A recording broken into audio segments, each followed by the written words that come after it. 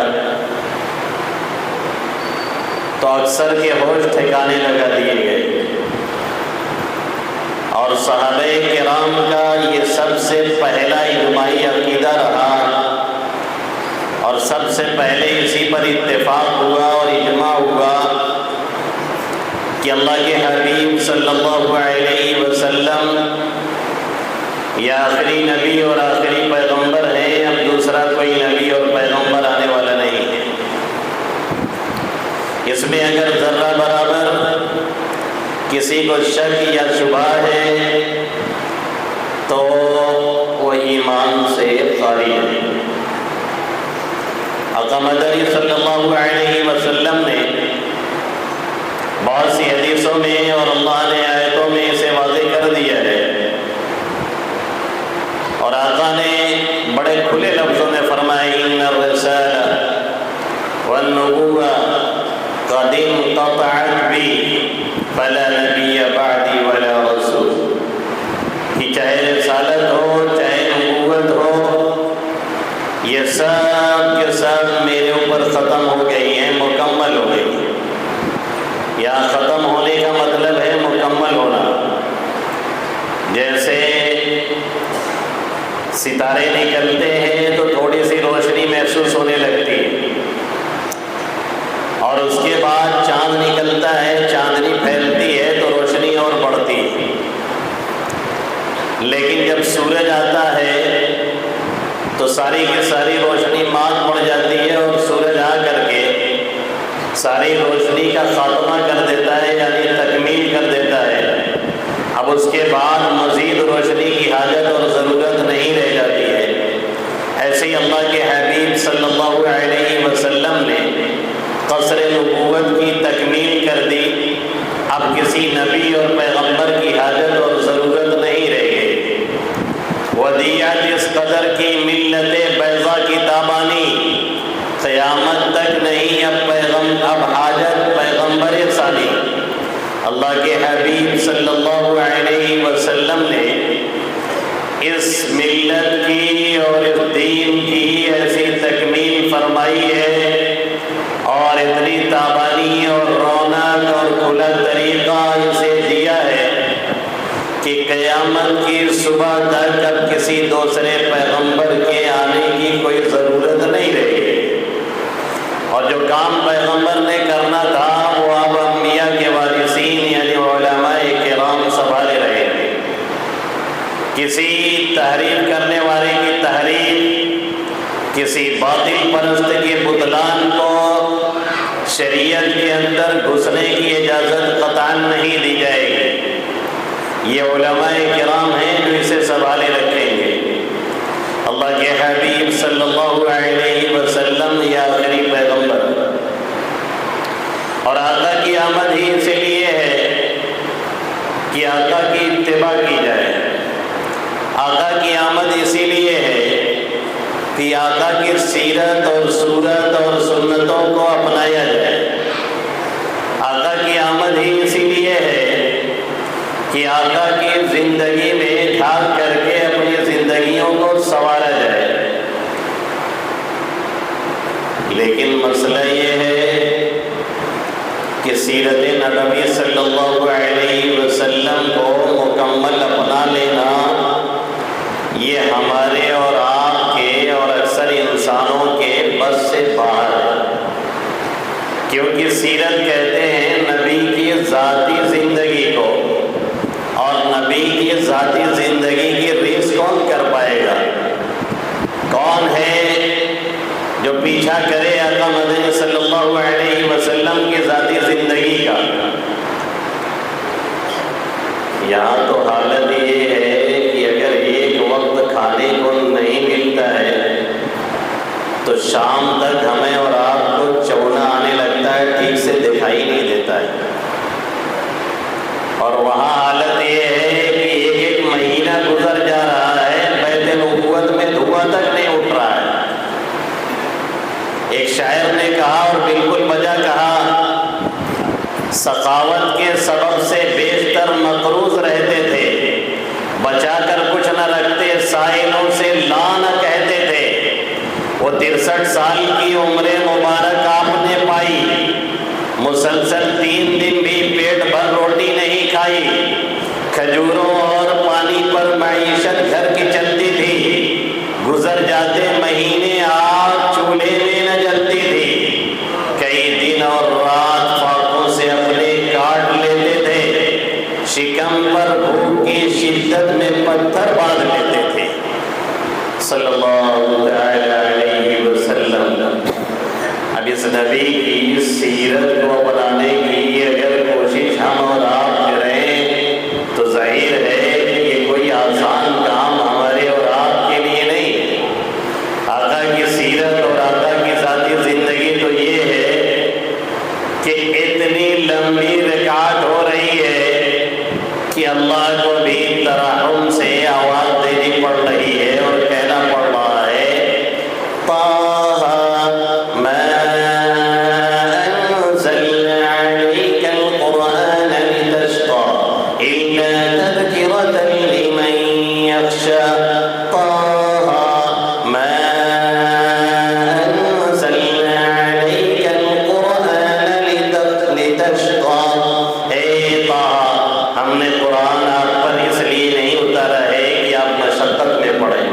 اس لیے نہیں اتارا ہے کہ آپ مصیبت میں پڑے،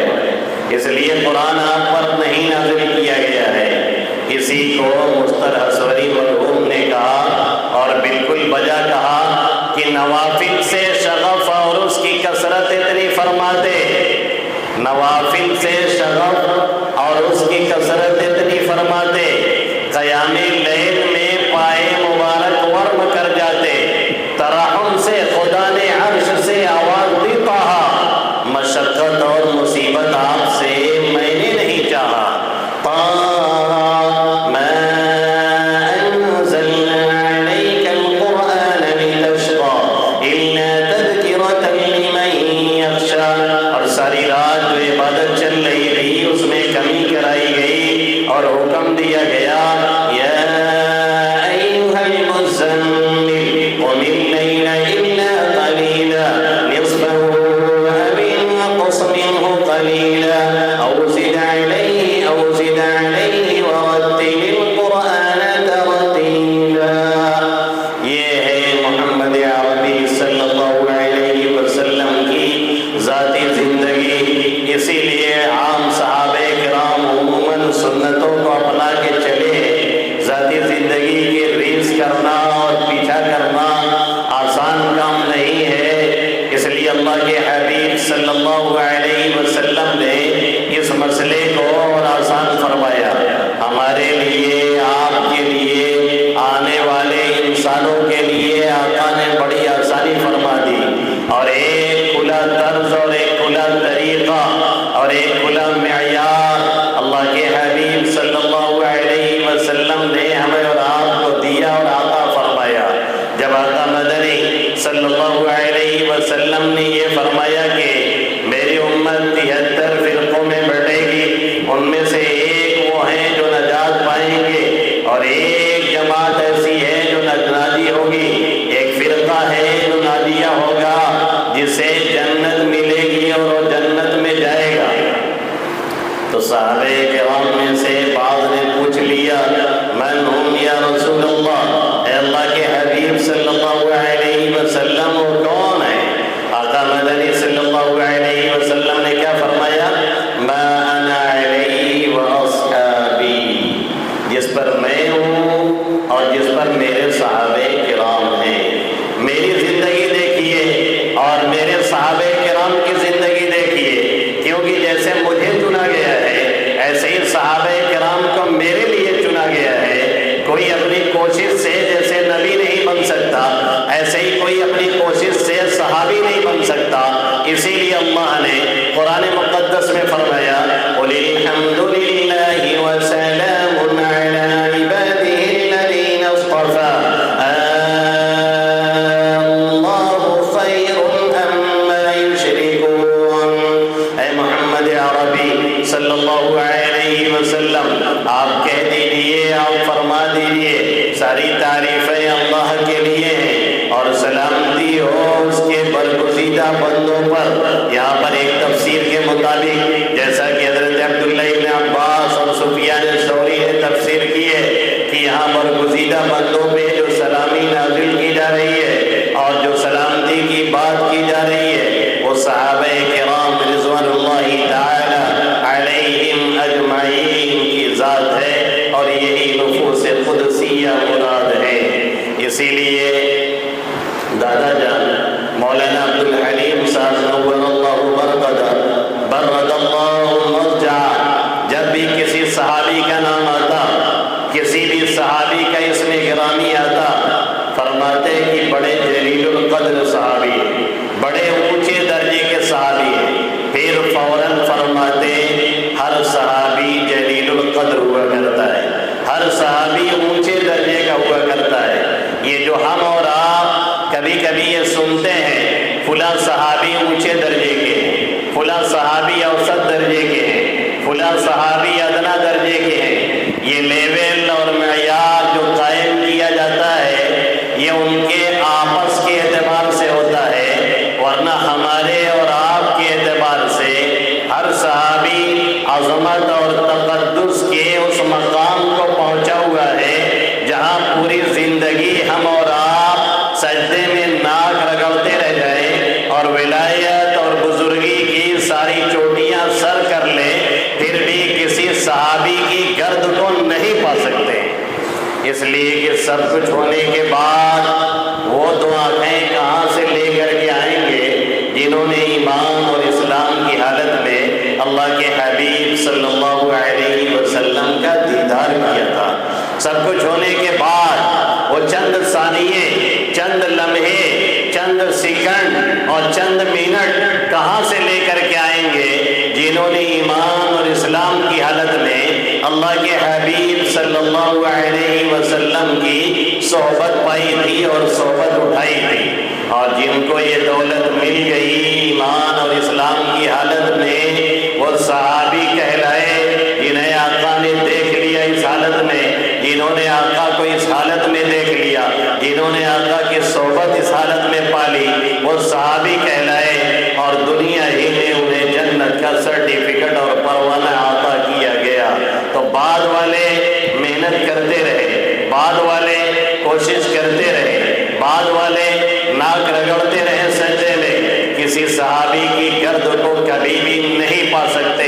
اسی لیے میرے نبی محترم محمد عربی صلی اللہ علیہ وسلم نے کیا فرمایا؟ خطیب کی زبانی ہم اور آپ خطبہ جمعہ میں سنتے ہیں اور پتہ نہیں خطیب صاحب کچھ سمجھتے ہیں کہ نہیں، تو ہمارے مقتدی بیچارے کتنا سمجھیں گے۔ پڑھا جاتا ہے خطبہ جمعہ میں اللہ اللہ فی اصحابی لا تتخذوهم غرضا من بعدی فمن احبهم فبحبی احبهم ومن ابغضهم فببغضی ابغضهم وخیر امتی قرنی ثم الذین یلونهم ثم الذین یلونهم۔ اللہ کے حبیب صلی اللہ علیہ وسلم فرما رہے ہیں میرے صحابہ کرام رضوان اللہ تعالی علیہم اجمعین کے بارے میں اللہ سے ڈر کے رہنا، میرے صحابہ کے بارے میں اللہ سے بچ کے رہنا،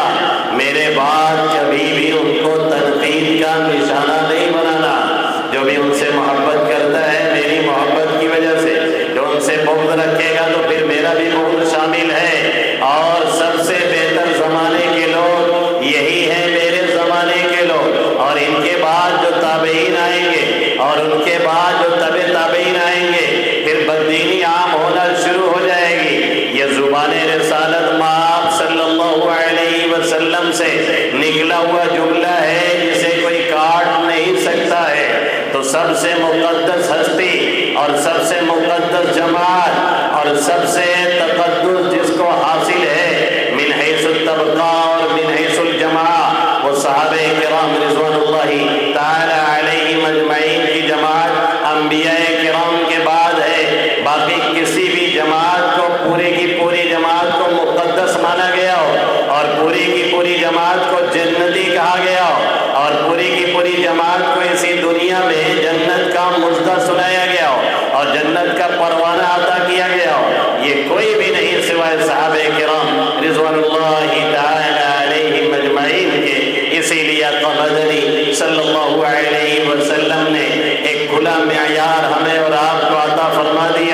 اور کہہ دیا کہ اگر صحیح راہوں پہ چلنا ہے، اگر منزل مقصود تک پہنچنا ہے، اگر جنت چاہیے اور جنت تک پہنچنے کا ارادہ ہے اور جنت آپ کا ہدف ہے اور نشانہ اور ٹارگٹ ہے، تو پھر صرف میری اتباع نہیں، میرے صحابہ کرام کی بھی اتباع کرنی ہے اور ان کے طریقے کو بھی دیکھنا ہے اور ان کے طریقے کا بھی چلنا ہے اور ان کے طریقے کو اپنانا ہے۔ میری ذاتی زندگی کو اگر نہیں کر پا رہے ہو تو میرے صحابہ کرام کو دیکھو، جن میں تاجر بھی ہیں، جن میں کاشتکار بھی ہیں، جن میں ملازم بھی ہیں، جن میں مجاہد بھی ہیں، جن میں خلوت گزینی کرنے والے بھی ہیں، جن میں خلوت میں بیٹھنے والے بھی ہیں، جن میں اللہ اللہ کرنے والے بھی ہیں، جن میں دشمن کی صفوں میں گھس کر کے لڑنے والے بھی ہیں، سارے کے سارے اس میں موجود ہیں۔ اس لیے جن کا بھی پیچھا کرو گے اور جن کے بھی پیچھے چلو گے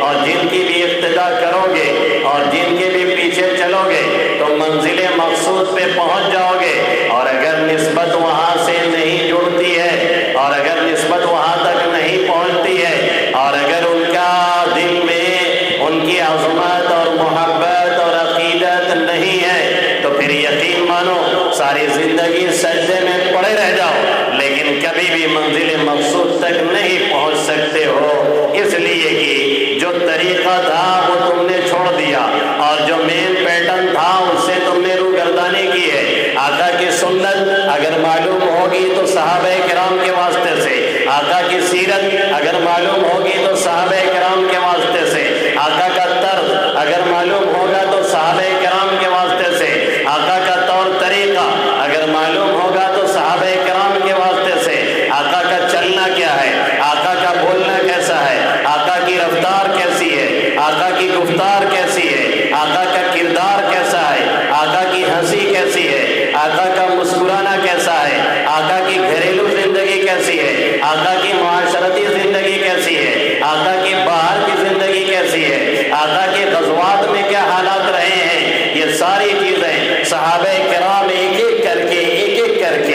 اللہ کے حبیب صلی اللہ علیہ وسلم کی ویڈیوگرافی کرتے اور پھر پورا نقشہ کھینچ کر کے صحابہ کرام نے امت کے سامنے رکھ دیا ہے۔ اب اگر کسی کے اندر انہی نفوس قدسیہ کی عظمت نہیں ہے اور کسی کے اندر انہی نفوس قدسیہ کی محبت نہیں ہے اور کسی کے اندر کسی مقدس جماعت کا احترام نہیں ہے تو ظاہر ہے کہ پھر وہ اپنے دین کی بنیاد کو متزلزل کر رہا ہے، وہ اپنے دین کی بنیادوں کو ہلا رہا ہے، وہ اپنے دین کی بنیادوں کو تباہ اور برباد کر چکا ہے۔ اس لیے کہ یہ مین اینٹ ہے جو صحابہ کرام کی اللہ کے حبیب صلی اللہ علیہ وسلم سے چل کر کے جو قرآن ملا ہے اور جو دین ملا ہے اور جو ایمان ملا ہے اور جو حدیث اور سنت نبویہ صلی اللہ علیہ وسلم ہمیں اور آپ کو ملی ہے اور پہنچی ہے،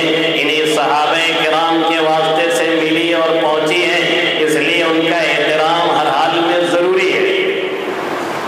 اتباع، پیچھے چلنا، کسی کی پیروی کرنا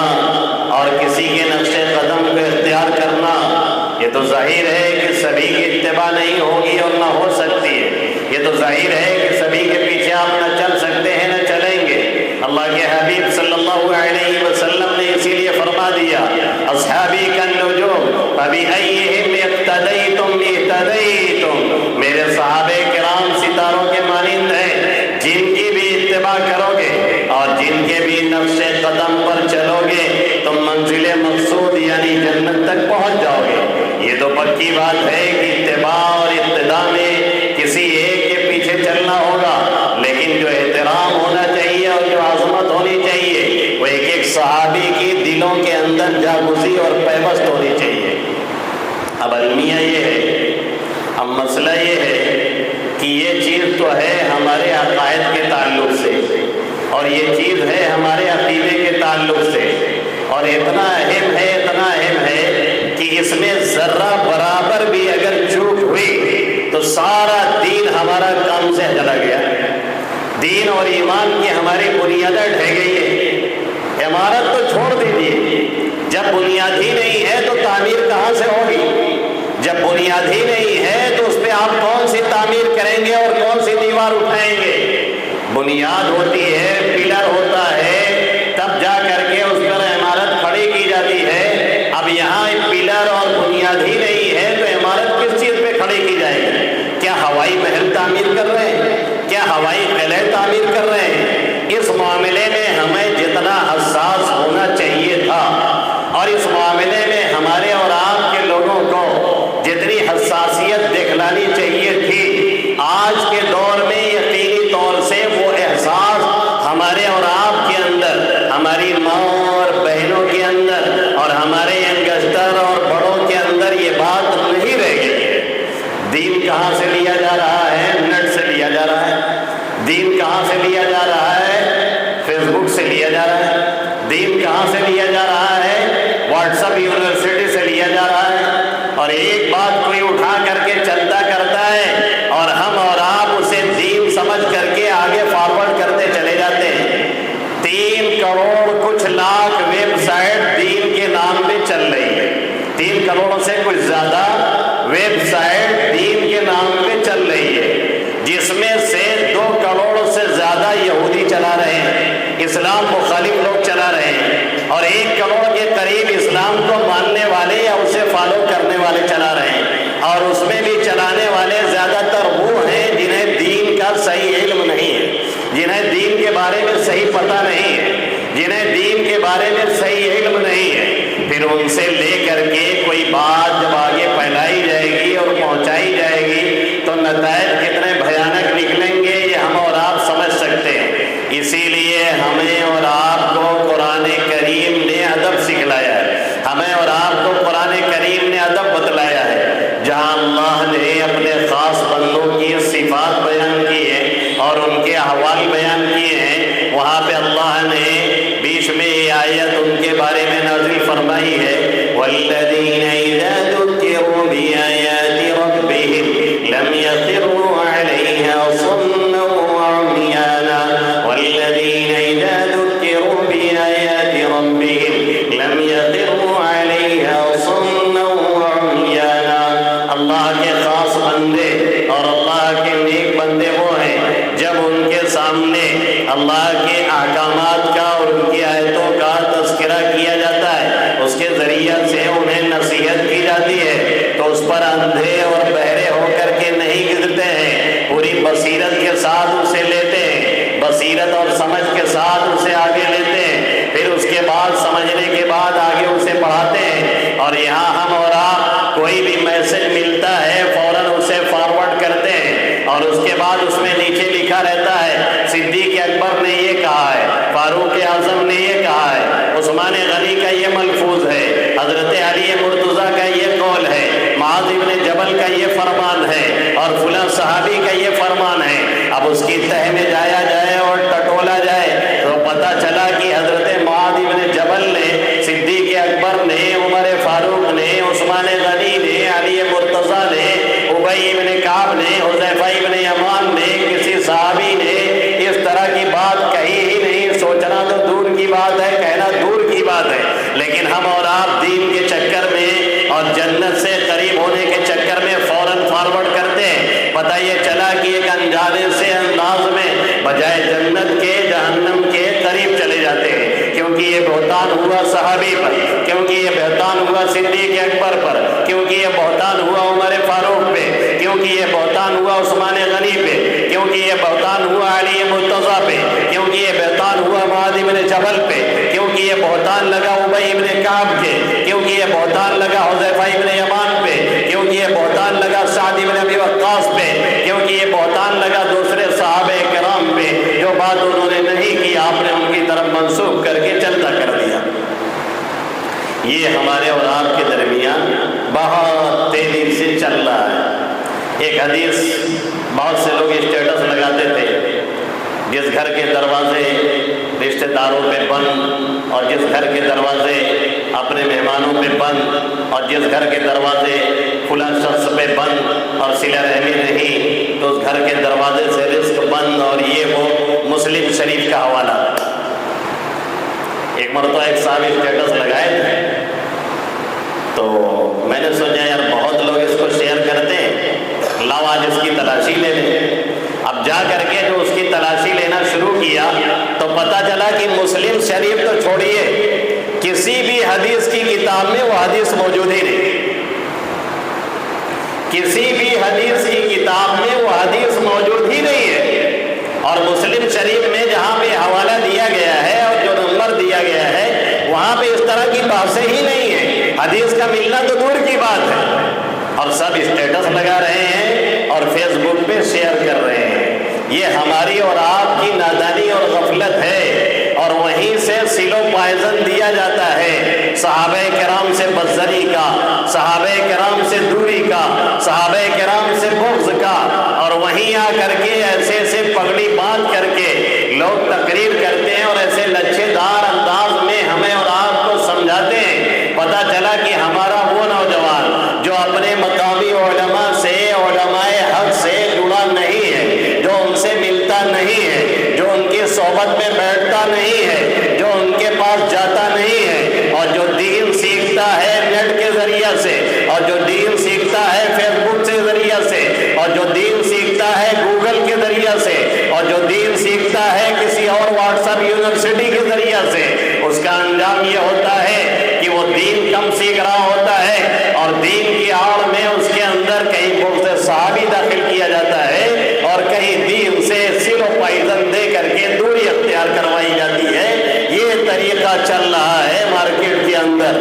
لیکن ہمارا نوجوان تو وہیں سے سیکھے گا اور کہے گا کہ بھائی ہر چیز تو آسان ہو گئی ہے۔ ایسے ہی جیسے بعض لوگ صرف گوگل کی مدد سے سفر شروع کر دیتے ہیں، تو پتہ چلا کہ کسی ایسی گلی میں جا کے گاڑی پھنس جاتی ہے، نہ آگے جا سکتی ہے نہ پیچھے آ سکتی ہے، یہ حالت ہو جاتی ہے ان کی۔ یہی حال اس گوگل سے چلنے والے دین کا ہے، اور اس نیٹ سے سیکھنے والے دین کا ہے۔ یہ دین سند کے ساتھ چلتا ہے، اگر سند نہیں ہے اور مستند معاملہ نہیں ہے اور اللہ کے حبیب صلی اللہ علیہ وسلم سے اس کی سند جا کر کے نہیں جڑ رہی ہے، یا صحابہ کرام رضوان اللہ تعالی علیہم اجمعین تک اس کی سند نہیں پہنچ رہی ہے، تو پھر وہ چیز کتنی اچھی دکھ رہی ہو اور کتنی چکنی چپڑی باتیں ہوں اور کتنی خوبصورت بات لگ رہی ہو، اس کی کوئی حیثیت نہیں ہے۔ وہ ردی کے ٹوکرے میں ڈالنے والی چیز ہے اور ڈالنے والی بات ہے، اسے دین کے طور پہ لینا،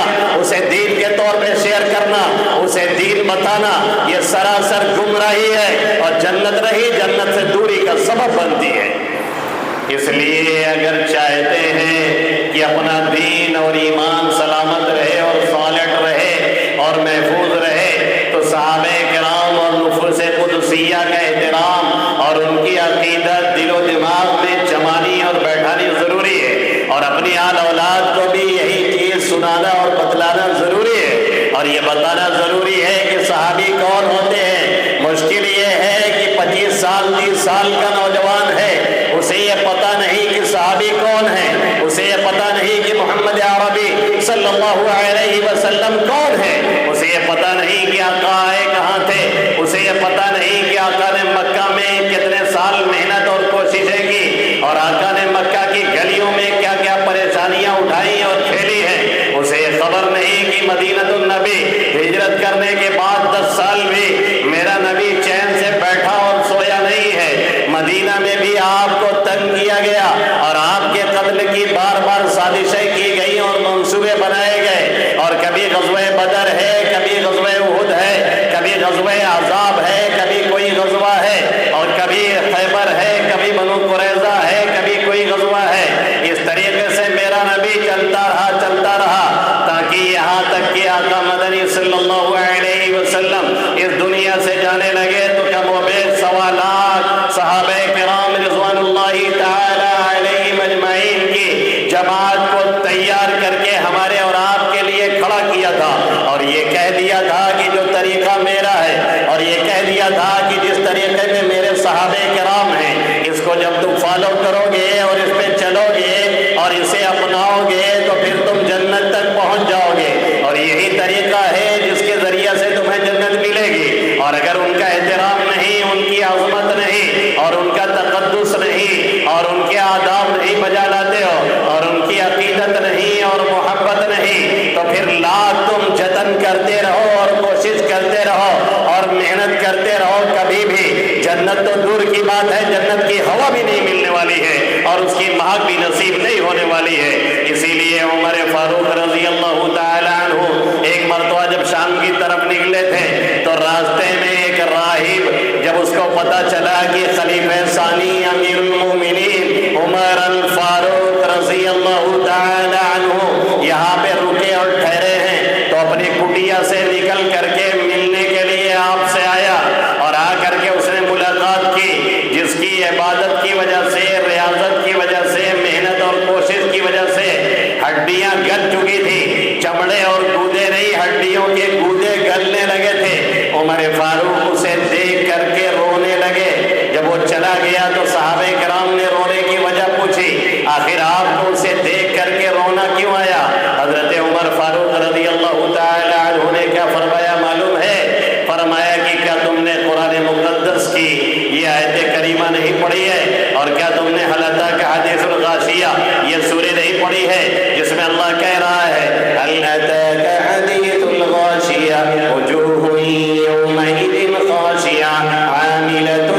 ناصبہ حل اتاک حدیث الغاشیہ۔ ڈھانپ لینے والے کی بات یعنی قیامت کے تعلق سے تمہیں خبر نہیں پہنچی؟ حل اتاک حدیث الغاشیہ وجوہ یومئذ خاشعہ، کل قیامت میں بہت سے چہرے ذلیل ہوں گے، بہت سے چہرے جھکے ہوئے ہوں گے، ذلت اور رسوائی ان کے اوپر چھائی ہوئی ہوگی۔ اس لیے نہیں کہ انہوں نے دنیا میں ریاضت نہیں کی تھی، اس لیے نہیں کہ انہوں نے دنیا میں مجاہدات نہیں کیے تھے، اس لیے نہیں کہ انہوں نے دنیا میں مشقتیں نہیں برداشت کی تھی، اس لیے نہیں کہ انہوں نے دنیا میں کوئی عبادت نہیں کی تھی، اس لیے نہیں کہ انہوں نے دنیا میں کوئی عبادت کا طریقہ نہیں اپنایا تھا، یقیناً انہوں نے کیا تھا۔ وجوہ یومئذ خاشعہ عاملۃ ناصبہ، عبادت کر کے، ریاضت کر کے، محنت کر کے اپنے کو تھکا ڈالا تھا اور ہڈی اور گودے ان کے گل گئے تھے، لیکن چونکہ طریقہ صحیح نہیں تھا، محمد عربی صلی اللہ علیہ وسلم کے طریقے پہ نہیں چلے تھے، اور آقا مدنی صلی اللہ علیہ وسلم کے صحابہ کرام رضوان اللہ تعالی علیہم اجمعین کا وہ طریقہ انہوں نے اپنایا نہیں، ان کی محبت نہیں تھی، ان کی عقیدت نہیں تھی، ان کی قربانیاں جو دین اور ایمان کے سلسلے میں تھی اور جو انہوں نے پیش کی تھی، اور جن قربانیوں کو دے کر کے امت کے سامنے دین کا اور دین و ایمان کا نقشہ کھینچ کر کے آقا مدنی صلی اللہ علیہ وسلم سے لے کر کے پہنچا کر کے جانوں کا نذرانہ پیش کر کے آل اولاد کی قربانیاں دے کر کے اور جام شہادت نوش کر کر کے پہنچایا تھا، وہ تمام کے تمام چیزیں انہوں نے ایک کنارے رکھ دی تھی اور اپنے طریقے سے انہوں نے عبادت اور ریاضت اور مجاہدات کیے تھے، جس کی وجہ سے کل قیامت میں انہیں کوئی مقام ملنے سے تو رہا بلکہ الٹا ان کے لیے یہی چیزوں والے جان بنی اور عذاب کا سبب بنی۔ اس لیے عمر فاروق رضی اللہ تعالی عنہ اس پادری کو، اسی عیسائی عبادت گزار کو دیکھ کر کے آپ نے رونا شروع کر دیا اور آپ کو یہ آیت کریمہ یاد آ گئی۔ اسی کو شیخ سعدی علیہ الرحمہ فرماتے ہیں مبیندار سعدی کی راہ صفا تما رفت جز بر پے مصطفیٰ خلاف پیمبر کسے راہ گزیر کہ ہرگز بمنزل نہ خواہد رسی مبیندار سعدی کی راہ صفا تما رفت جز بر پے مصطفیٰ۔ اللہ کے حبیب صلی اللہ علیہ وسلم کے طور طریقے کے، صحابہ کرام رضوان اللہ تعالی علیہم اجمعین کے طور طریقے کے خلاف جس نے بھی کوئی راستہ اختیار کیا، یہ مت سمجھیے کہ وہ کبھی منزل پہ پہنچے گا۔ مجھے آنا تھا سیتا پور، گھر سے نکل کر کے لیفٹ سائڈ مجھے چلنا ہے، شاگن جانا ہے، شاگن سے بیلوائی آنا ہے، بیلوائی سے ہائی وے پکڑنا ہے، ہائی وے سے مجھے بارہ بنکی کے لیے پھر رائٹ آنا ہے، پھر ادھر سے چلتے چلتے تب یہاں میں پہنچا ہوں، اور اگر میں وہاں سے نکلتا بجائے لیفٹ چلنے کے میں رائٹ طرف گھوم جاتا تو بارہ بنکی اور سیتا پور عصر یا مغرب میں پہنچنا تو دور کی بات ہے، میں جتنا ہی چلتا جاتا اتنا ہی منزل سے دور ہوتا چلا جاتا۔ اس لیے نہیں کہ میں چل نہیں رہا تھا، اس لیے نہیں کہ میری کار میں پیٹرول نہیں تھا، اس لیے نہیں کہ کار میں کوئی رفتار نہیں تھی، اس لیے نہیں کہ کار میں اے سی لگی نہیں تھی، اس لیے کہ میری کار بہتر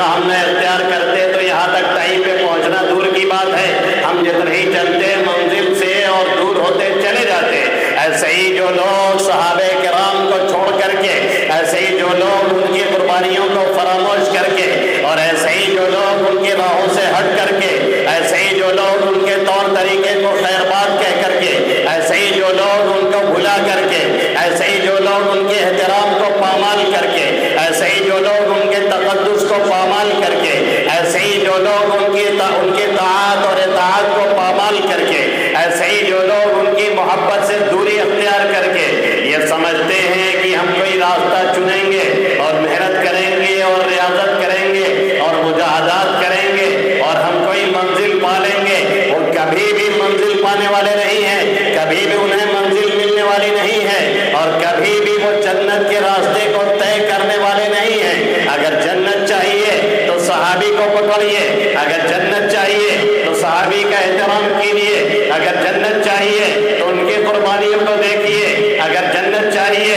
تو ان کی شہادت کو دیکھیے، اگر جنت چاہیے تو ان کی شہادت کا تذکرہ کیجیے، اگر جنت چاہیے تو ان کی قربانیوں کا تذکرہ کیجیے، اگر جنت چاہیے تو ان سے اپنے لگاؤ کا تذکرہ کیجیے، اگر جنت چاہیے تو ان سے اپنی عقیدت کا اظہار کیجیے، اگر جنت چاہیے تو پھر ان سے اپنے ملنے اور ملاقات کے شوق کو بتلائیے اور ہر طرح سے ان کی قربانیوں کو یاد کیجیے، اور ایسا مت بتائیے، ایسا لوگوں کو مت سمجھائیے کہ نعوذ باللہ صرف حضرت حسین کی شہادت ہوئی ہے، باقی جتنے صحابہ کرام ہیں سب طبعی طور پہ مر گئے، کسی کی شہادتیں نہیں ہوئی تھی۔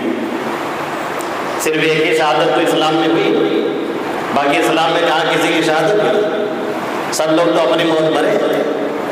کسی کی شہادت ہوئی بھی نہیں۔ شہادت صرف ایک شخص کی ہوئی، ایک شخصیت کی ہوئی ہے بس، وہ ہے حضرت حسین رضی اللہ تعالیٰ،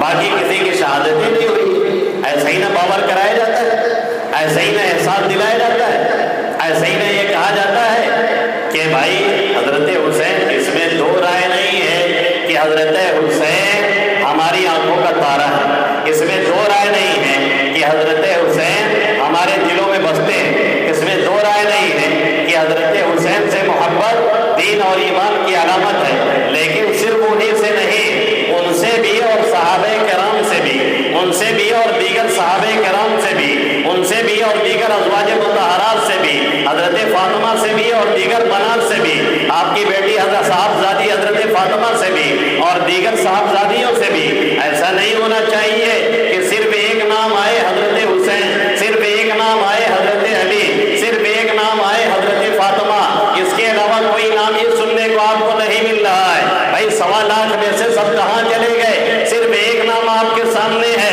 حسین ہے، حسین ہے، حسین ہے، حسین، اور دوسرا کوئی نام ہی نہیں آ رہا ہے۔ ایسا لگتا ہے کہ دین اسلام کے لیے نہ کسی نے شہادت دی ہے، نہ قربانیاں دی ہیں۔ 70 حفاظ کرام ایک ساتھ شہید کیے گئے ہیں، اللہ کے حبیب صلی اللہ علیہ وسلم نے ان کی شہادت کا بدلہ لینے کی بات کی ہے، اور آقا نے اسی وجہ سے پھر فجر کی نماز میں قنوت نازلہ پڑھی جو دشمنوں پہ بد دعا تھی، اور آقا مدنی صلی اللہ علیہ وسلم نے وہ جامع دعا مانگی جس کی وجہ سے جب امت پہ مصیبت آنے کو ہوتی ہے یا پریشانیاں گھیرتی ہیں تو قنوت نازلہ فجر میں پڑھی جاتی ہے اور اس کا تکرار کیا جاتا ہے اور یہ دعا پھر سے پڑھی جاتی ہے۔ اور یہی نہیں، یہ شہادت تو ہمارے ورثے میں چلی آ رہی ہے، اور یہ شہادت تو ہمارے رگوں پے میں سمائی ہوئی ہے۔ حضرت عمر شہید، حضرت علی شہید، حضرت عثمان شہید، حضرت طلحہ شہید، نہ معلوم کتنے صحابہ کرام رضوان اللہ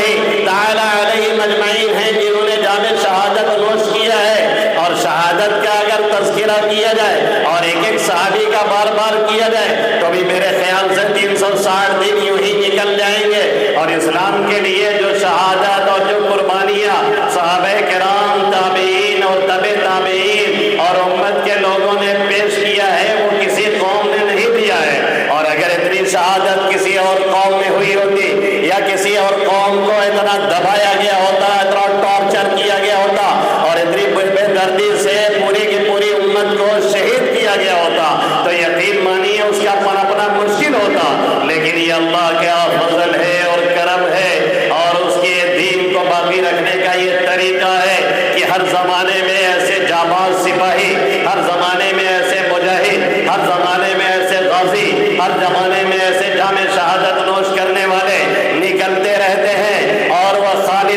ولید کی زبان مبارک سے نکلنے والے اس جملے کو دہراتے رہتے ہیں۔ غزوہ موتا میں جب آپ کی 9 تلوار ٹوٹی تھی اور جسم کا کوئی حصہ بچا نہیں تھا جہاں پہ زخم نہ آیا ہو، اور جب کفار نے ڈرانے کی کوشش کی اور دھمکانے کی کوشش کی تو خالد ابن ولید نے ان کو مخاطب کر کے کہا تھا، جس موت سے تم ڈراتے ہو مجھے، خدا کی قسم وہ موت مجھے شان سے زیادہ میٹھی لگتی ہے۔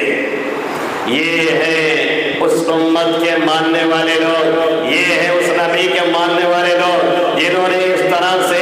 قربانیاں پیش کی ہیں اور جام شہادت نوش کیا ہے۔ اور یہ شہادت کوئی رونے کا مقام نہیں، یہ شہادت کوئی تڑپنے کا مقام نہیں، یہ شہادت کوئی گر گڑانے کا مقام نہیں، یہ رتبہ بلند ملا جس کو مل گیا۔ ہر مدعی کے واسطے دار و رسم کہاں، ہر مدعی کو یہ مقام نہیں ملتا ہے، اللہ جسے چنتا ہے اسے یہ مقام ملتا ہے۔ اور یہ اتنا اونچا مقام ہے، اتنا اونچا مقام ہے کہ اللہ کے حبیب صلی اللہ علیہ وسلم نے بخاری شریف میں فرمایا کہ شہیدوں کا جو مقام ہوگا کل قیامت میں لوگ ان کے مقام کو ایسے دیکھیں گے، ایسے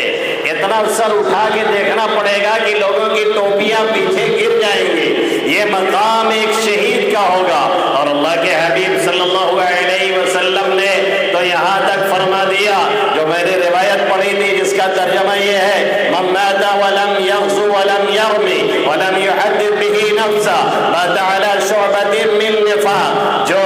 مر جائے اس حال میں کہ اس نے کوئی غزوہ نہیں کیا، لم يغزو ولم يرمي، نہ کوئی جہاد میں گیا، نہ کوئی اللہ کے راستے میں تیر اندازی کی، کوئی گولی چلائی، کوئی گلیل کی گولی ماری، ولم يغزو ولم يرمي ولم يحدث به نفسا، اور اپنے جی میں یہ خیال بھی نہیں لایا، جذبات نے انگڑائیاں نہیں لی، مرنے اور مرانے کی کوشش نہیں کی اور جان گنوانے کی فکر نہیں کی، یہ کوشش میں نہیں لگا رہا کہ ہمارے جانوں کا نذرانہ کہیں پیش کر دیا جائے، اور یہ خون جو باڈیوں میں سڑ رہا ہے اسے سڑنے دیا،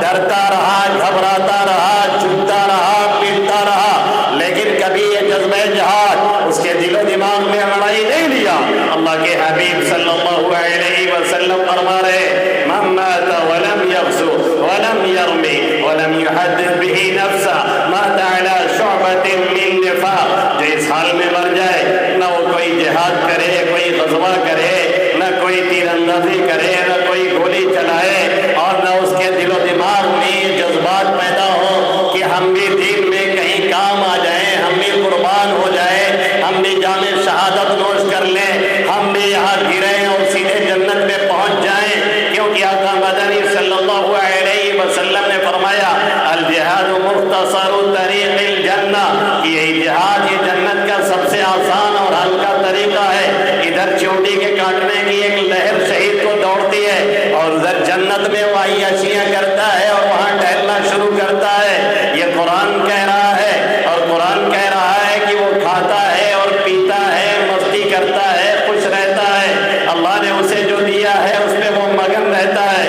قرآن کہہ رہا ہے انہیں مردہ نہ کہو، قرآن کہہ رہا ہے مردہ کہنا تو دور کی بات ہے، سوچو بھی نہیں کہ وہ مر گیا ہے۔ تم دنیاوی نعمتوں میں رہنے والے، وہ آخرت کی نعمتوں میں پہنچا ہوا انسان، اس کے بارے میں، اس کی کیفیات کے بارے میں تمہیں خبر نہیں ہے۔ اگر خبر لینی ہے تو پھر آؤ اس لائن میں اور جذبہ دکھاؤ اور مر کر کے جام شہادت نوش کرو، تو پھر تمہیں سمجھ میں آئے گا کہ یہ مقام کیسا ہے۔ وَلَمْ يَغْزُ وَلَمْ يَرْمِ وَلَمْ يُحَدِّثْ بِهِ نَفْسًا مَاتَ عَلَى شُعْبَةٍ مِّن نِّفَاقٍ، آقا فرماتے ہیں نہ جہاد کیا، نہ غزوہ کیا، نہ کوئی گولی چلائی، نہ تیر اندازی کی، نہ جذبات نے انگڑائیاں لی، اور یہ جوان جو بیٹھے ہیں یہ اپنا خون سڑاتے رہے اور اپنے خون کو آنسوؤں کی شکل میں کسی محبوبہ کے چکر میں اپنا بہاتے رہے اور برباد کرتے رہے۔ اللہ کے حبیب صلی اللہ علیہ وسلم کہہ رہے، مات علی شعبۃ من نفاق، وہ شخص نفاق کی شاخ میں مرتا ہے،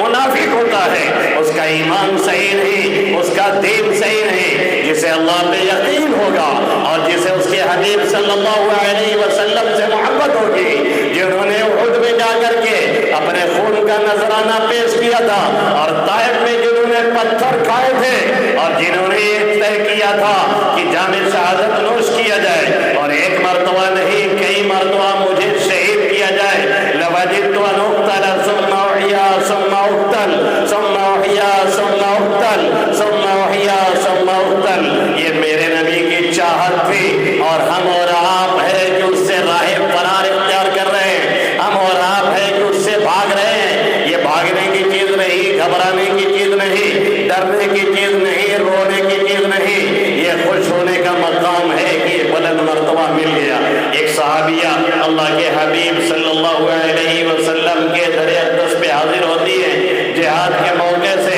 اپنا گود میں ایک بچہ لے کر کے آتی ہے کہ اسے لے کر کے جائیے اور جہاد میں شریک کر لیجیے۔ آقا نے فرمایا یہ کر کیا سکتا ہے؟ کہتی ہمیں بھی پتا ہے کہ یہ تیر نہیں چلا سکتا، ہمیں بھی پتا ہے کہ یہ کوئی کارنامہ نہیں انجام دے سکتا، ابھی یہ گود میں بچہ ہے، لیکن مجھے معلوم ہے یہ کچھ کرنے والا نہیں ہے۔ اللہ کے حبیب صلی اللہ علیہ وسلم اتنا کیجئے، جب تیر سامنے سے آئے تو اسے ڈھال بنائیے تاکہ کل قیامت میں یہ کہہ سکوں کہ میں بھی کسی شہید کی ماں ہوں۔ یہ میری ماں کا کبھی جذبہ تھا، یہ میری بہنوں کا کبھی جذبہ تھا، یہ میرے بڑے اور بوڑھوں کا اور ہمارے گارڈین کا اور پیرنٹس کا کبھی یہ خواب ہوتا تھا کہ ہمارا کوئی نوجوان دین اور اسلام کے لیے اپنی جان کا نذرانہ اپنی ہتھیلی پہ لے کے نکلے اور جان شہادت نوش کرے۔ ہم شہید کے باپ بنے، ہم شہید کی ماں بنے، ہم شہید کے بھائی بنے، ہم شہید کی بہن بنے، ہم شہید کے بیٹے بنے، ہم شہید کی بیٹی بنے کل قیامت میں، تاکہ یہ مقام جو لوگوں کو نصیب ہو ہمیں بھی ملے۔ لیکن ہائے افسوس غیروں کے طریقوں نے، ہائے افسوس غیروں کے درمیان رہنے نے، ہائے افسوس اس محرم کے مہینے میں ماتمی جلسے اور جلوسوں نے اسے ایسا بتایا، ایسا بتایا، ایسا بتایا کہ ہم بھی یہ سمجھے کہ شہادت کوئی نوحہ کا مقام ہے، ہم بھی یہ سمجھے کہ شہادت کوئی رونے پیٹنے اور چلانے کا مقام ہے، ہم بھی یہ سمجھے کہ جامع شہادت نوش کرنا کوئی اچھی بات نہیں ہے۔ کاش ہمیں یہ سمجھایا گیا ہوتا، یا کاش ہم یہ سمجھے ہوتے کہ جامع شہادت نوش کرنا یہ سب کے مقدر اور نصیبے کی بات نہیں ہے، جسے اللہ چاہتا ہے اسے یہ بلند مقام سے نوازا جاتا ہے۔ اور اگر یوں ہی جامع شہادت نوش کرنے پہ رویا جائے اور گڑایا جائے اور ماتم کیا جائے تو پھر سوال یہ ہے کہ کس پہ کیا جائے، سوال یہ ہے کہ کس پہ رویا جائے، سوال یہ ہے کہ کس کا ماتم کیا جائے۔ اور شہید سے سب سے اونچا مقام تو میرے نبی محترم محمد عربی صلی اللہ علیہ وسلم کا ہے، جو 12 ربیع الاول کو اس دنیا سے تشریف لے جا رہے ہیں۔ جگر گوش رسول، بطول رسول، جگر گوش رسول، سیدۃ نساء اہل الجنہ، جنتی عورتوں کی سردار فاطمہ الزہرا رضی اللہ تعالی عنہا کیا فرماتی ہیں؟ اللہ کے حبیب صلی اللہ علیہ وسلم کی وفات کے موقع سے صبت علی مصائب لو انہا صبت علی الايام صرنا لیالیا، کہ میرے اوپر اتنی مصیبتیں ڈال دی گئی کہ اگر یہ مصیبتیں دن میں ڈالی جاتی تو دن بھی اپنی روشنی کے باوجود تاریک ہو جاتا۔ صحابہ کرام رضوان اللہ تعالی علیہم اجمعین فرماتے ہیں ابھی آقا موجود تھے، ہر جگہ روشنی دکھ رہی تھی، ابھی آقا موجود تھے، ہمارے دلوں میں روشنی تھی، ابھی آقا موجود تھے، ہمارے دل روشن تھے، اور جیسے ہی آقا پردہ فرمائے ہیں، وفات ہوئی ہے، ہمارے دلوں میں تغیر جیسے آنے لگا، یہ حالت ہوئی۔ اور عمر فاروق جیسا شریف شخص اور جسے کوئی زیر نہیں کر سکا، نہ حالت کفر میں نہ حالت اسلام میں، جو کبھی دبا نہیں، جو کبھی جھکا نہیں، اور جسے مارنے کے لیے کسی کے مائی کے لال نے کوئی ایسا شخص نہیں جنا تھا جو سامنے سے آ کر کے عمر فاروق پہ وار کرتا اور عمر فاروق کو جان شہادت نوش کرنی پڑتی۔ اسی لیے تاریکی میں چھپ کر کے جب آپ مسلح پہ گئے ہیں تب حملہ کیا گیا ہے، کیونکہ کسی کی مجال نہیں تھی کہ عمر فاروق پہ کوئی حملہ کر دیتا اور آپ کو جان شہادت نوش کرنی پڑتی۔ آپ کی حالت تو یہ تھی کہ مولانا اشرف علی تھانوی نور اللہ مرقدہ نے لکھا ہے کہ ایک مرتبہ آپ صحابہ اور تابعین کے درمیان ساتھ میں جا رہے تھے، اور آپ کا روب اور داب اتنا صحابہ کرام پہ بڑا اور چڑھا ہوا تھا کہ ایسے چلتے چلتے عمر ہوتا دیکھا تو کئی لوگ الٹ گئے پیچھے کی طرف، اتنا روب حضرت عمر فاروق کا تھا۔ تو کون مائی کا لال یا کس نے جنما تھا کہ کوئی آتا سامنے سے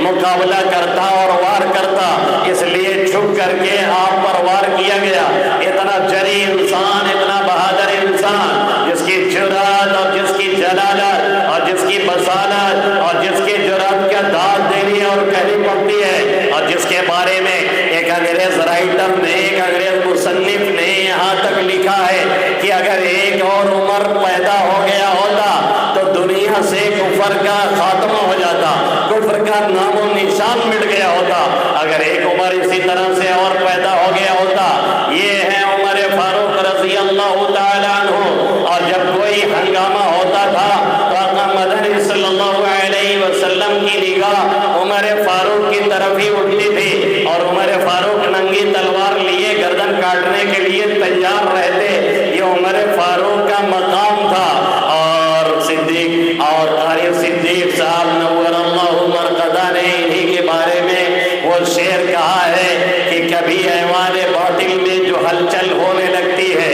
کبھی ایوان باطل میں جو ہلچل ہونے لگتی ہے، عمر فاروق کے اس وقت تیور یاد آتے ہیں۔ کبھی ایوان باطل میں جب ہنگامے ہوتے ہیں، جب ہمارے خلاف منصوبے بنتے ہیں، اور جب ہمارے خلاف یہاں میٹنگیں ہوتی ہیں، اور جب کوئی کمینہ در کمینہ کھڑے ہو کر کے اسٹیج سے یہ کہتا ہے کہ ان کی بہنوں کو اٹھاؤ اور ان کی بہنوں سے ناجائز بچے پیدا کرو، اس طرح کی باتیں کوئی افواہ اور بکواہ اور کوئی کمینہ اس طرح کی باتیں کرتا ہے تو عمر فاروق کے تیور یاد آتے ہیں۔ کاش اگر وہ ہوتے تو ان حرام الدہروں کو یہ مجال نہیں تھی کہ اس طرح کی بات کر پاتے اور گفتگو کر پاتے۔ کبھی ایوان باطل میں جو ہلچل ہونے لگتی ہے، عمر فاروق کے اس وقت تیور یاد آتے ہیں۔ یہ عمر فاروق ہیں، لیکن آقا کی وفات کو سن کر کے ننگی تلوار لے کر کے کھڑے ہو گئے، اور حالت یہاں تک غیر ہو گئی کہ کہنے لگے اگر کسی نے یہ کہہ دیا